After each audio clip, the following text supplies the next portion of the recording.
Graça e paz, irmãos. Deus abençoe você, toda a sua casa. Quero convidá-lo, junto comigo, a meditar na palavra de Deus, na carta que o apóstolo Paulo escreve à igreja de Filipos.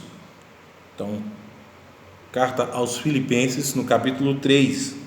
Filipenses, capítulo 3, a partir do verso de número 17. Filipenses 3, a partir do verso de número 17. E eu caminho até o versículo 1 do capítulo 4. Irmãos, sede imitadores meus e observai os que andam segundo o modelo que tendes em nós. Pois muitos andam entre nós, dos quais repetidas vezes eu vos dizia, e agora vos digo até chorando, que são inimigos da cruz de Cristo.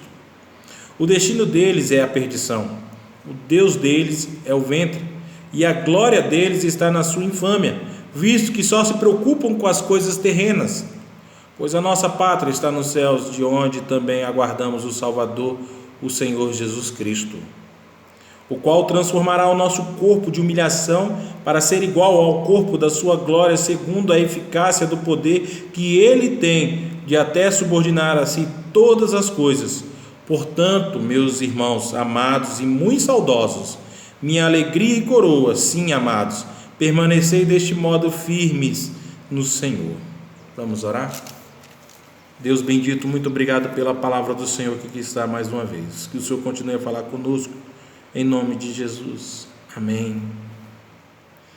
Irmãos, é interessante que você pode observar em todas as cartas do apóstolo Paulo, esse homem de Deus, que foi chamado por Deus para ser apóstolo, ou seja, a ser um proclamador, um enviado, um mensageiro de Deus, a falar sobre Jesus, sobre a ressurreição de Cristo e de fato também sobre a sua volta. O apóstolo Paulo, na sua preocupação, é que as igrejas que ouviram este evangelho continuassem firmes neste evangelho. É só olhar para todas as cartas do apóstolo Paulo, onde ele recomenda a essas igrejas a continuarem firmes, permanecerem firmes no evangelho que eles receberam da parte de Cristo, da parte de Deus Pai. E de fato nós temos observado que muitos hoje em dia estão preocupados com as coisas terrenas, com os bens materiais, com o que se pode ganhar aqui neste mundo. E há muitos pregadores hoje em dia também que estão nesta ocasião, buscando os meios em que podem tirar proveito dos seus fiéis, dos seus membros. E nós entendemos que somos apenas servos de Deus, que proclamamos somente a palavra de Deus e devemos permanecer firme ao pregar somente a cruz de Cristo. E esses mesmos que deturpam o evangelho, que não pregam o evangelho, são considerados inimigos da cruz. Se você olhar quando ele escreve lá a carta aos Gálatas, eles ainda dizem: olha, se vem alguém que pregue um falso evangelho, se vem um anjo que pregue um falso evangelho, que seja considerado maldito, anátema. Nós entendemos que hoje em dia, por causa dessa ação que nós estamos enfrentando de um isolamento, nós temos recebido tantos pregadores itinerantes no nosso lar através da internet. E muitos desses pregadores não são pregadores da palavra de Deus. São falsos profetas, são inimigos da cruz, porque não pregam a cruz de Cristo. Há muitos que estão pregando apenas o materialismo. Há muitos que estão extorquindo o evangelho, que estão caluniando o evangelho. Por isso o apóstolo Paulo ele começa dizendo aqui: irmãos, sede imitadores meus e observai os que andam segundo o modelo que tendes em nós. A nossa semelhança tem que ser com a de Cristo.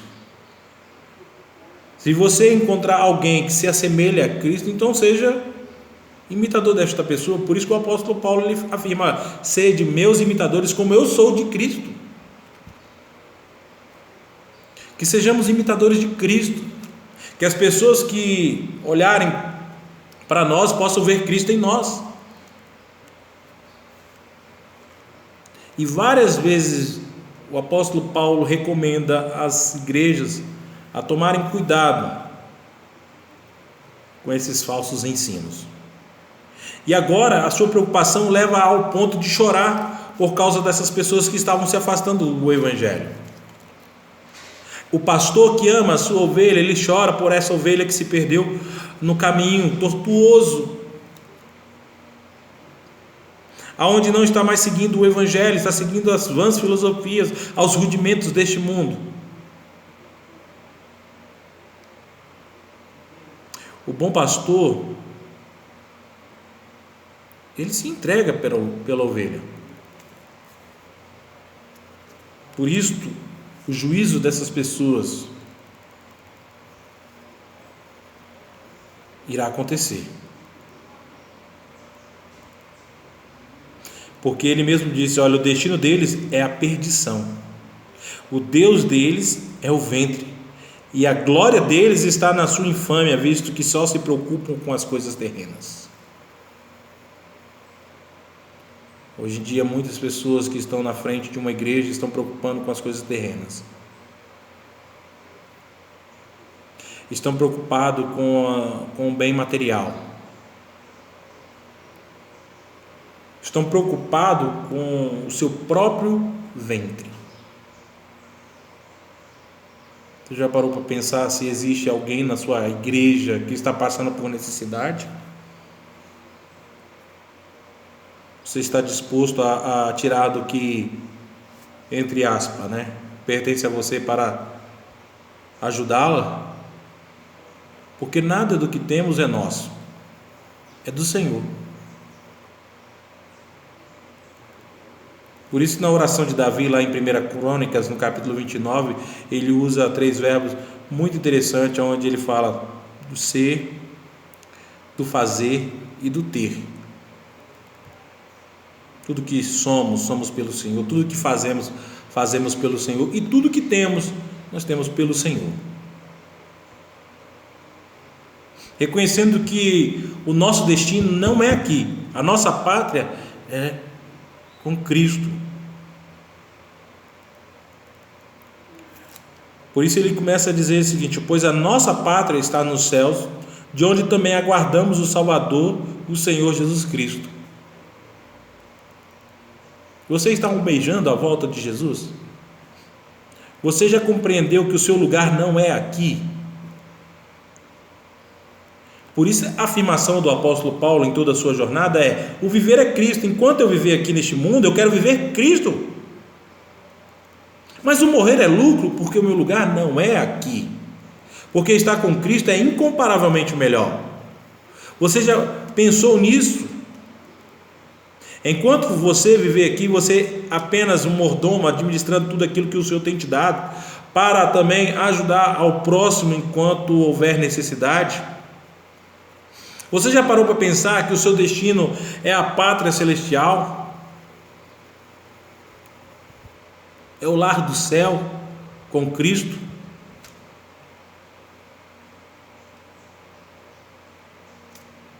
E ele diz: o qual transformará o nosso corpo de humilhação para ser igual ao corpo da sua glória. Você já parou para pensar que a escatologia está sempre permeando nas cartas do apóstolo Paulo? Os últimos dias, ele tem sempre pregado a volta de Jesus. A notificação do apóstolo Paulo é a mesma notificação de João Batista sobre arrependimento. Arrependei-vos, porque está próximo o reino dos céus. Quando Paulo estava lá pregando em Atenas, ele notificou ao povo que ali estava ouvindo sobre a volta de Jesus, e muitos zombaram. Muitos zombaram. Irmãos amados, o evangelho ser pregado é Cristo. A volta de Jesus, ela irá acontecer a qualquer momento. Quando mesmo Jesus disse: olha, não vos compete aos seus discípulos conhecer tempos ou épocas que o Pai reservou pela sua exclusiva autoridade. Mas recebereis poder ao descer sobre vós o Espírito Santo, e sereis minhas testemunhas, tanto em Jerusalém, Judeia, Samaria e até aos confins da terra, lá em Atos 1:8. Somos testemunhas de Jesus neste mundo aqui. Então viva o Evangelho que foi anunciado por Cristo aos seus discípulos e que está hoje em nossas mãos, que é a própria palavra de Deus. Pregue a palavra de Deus, quer seja oportuno, quer não deixe de falar deste Evangelho no qual você recebeu da parte de Deus. Essa era a preocupação do apóstolo Paulo ao escrever a esta igreja. E muitas vezes nós nos tornamos inconstantes no Evangelho porque de fato não estamos vivendo o Evangelho. Irmãos, eu quero que você possa compreender esta verdade para que você continue caminhando firme na palavra de Deus. Cuidado com os falsos ensinos que têm entrado na sua casa através da internet. Cuidado com os enganadores. O Evangelho é de graça e ele já nos foi concedido por Cristo. Então ele, portanto, meus amados irmãos, muito saudosos, minha alegria e coroa, sim, amados, permanecei deste modo firmes no Senhor. Para quê, irmãos? Para estarmos com o Senhor para sempre, para ser igual a Ele em seu corpo de glória. Esse é o desejo do apóstolo Paulo. Esse é o desejo dos pregadores do Evangelho. Que esse seja o seu desejo, para sermos semelhantes a Cristo, aguardando a sua volta. Enquanto aguardamos, também agimos em prol deste Evangelho, anunciando e fazendo com que a palavra de Deus seja evidenciada em nós. Que Deus em Cristo nos abençoe. Amém. Vamos orar? Bendito Deus, muito obrigado pela palavra do Senhor. Nós aqui estamos preocupados com os falsos ensinos que têm entrado em nossas casas. Ó Deus, que o Senhor liberte, ó Pai, o teu povo desses ensinos e que eles possam focar somente na palavra do Senhor, neste Evangelho que nos foi entregado naquela cruz. Ó Deus, que o Senhor continue a nos ensinar pela tua palavra a aguardar a volta do nosso Salvador, naquela expectativa, aquela viva esperança de um dia sermos semelhante a Ele em glória, neste corpo incorruptível. Nós te damos graças por tudo, em nome de Jesus. Amém. Queridos, Deus abençoe você, toda a sua casa. Mais uma vez eu deixo aqui sugerido no nosso card acima as nossas devocionais, para que você continue sendo abençoado por Deus através da sua palavra. Que Deus assim nos abençoe. Amém.